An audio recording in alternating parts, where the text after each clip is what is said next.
Si on m'avait dit il y a 1 an que j'allais passer la majeure partie de mon hiver 2023 dans un tout petit pays d'Afrique de l'Ouest, jamais je n'y aurais cru. Nous sommes heureux de t'annoncer que tu as été retenu pour le mandat en écotourisme au Togo.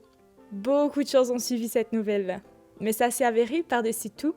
être une expérience en or de découvrir une nouvelle culture et de partager le mode de vie d'une autre population. Être témoin de la joie de vivre de ces humains,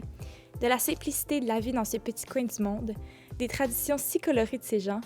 et de l'ouverture qu'ils et elles ont eue envers moi, ne sont que quelques preuves que l'argent ne fait pas la richesse d'une personne ou d'une communauté. Travailler avec des Togolais dans un esprit de solidarité internationale, c'est d'être là pour appuyer leurs initiatives, pour leur apporter une certaine expertise liée à mes champs d'intérêt,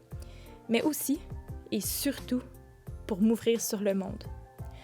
Ce n'est pas à tous les jours que je peux raconter à mes proches que je suis allée interviewer des jardinières, animer un atelier de sensibilisation aux abus sexuels dans une école, crier des chansons à tue-tête avec des enfants, animer un séminaire sur l'égalité des genres, aménager le sentier menant à une cascade, créer du contenu pour une ONG, visiter une pépinière servant au reboisement, et j'en passe. Je crois vraiment que c'est quelque chose que chacun se doit d'expérimenter à un certain point dans sa vie. D'aller prendre connaissance de la vie ailleurs que chez soi,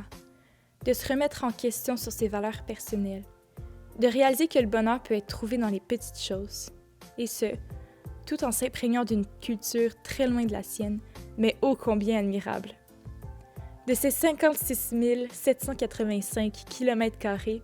le Togo est un petit pays d'Afrique peu connu, certes, mais qui en vaut vraiment le 20 heures d'avion.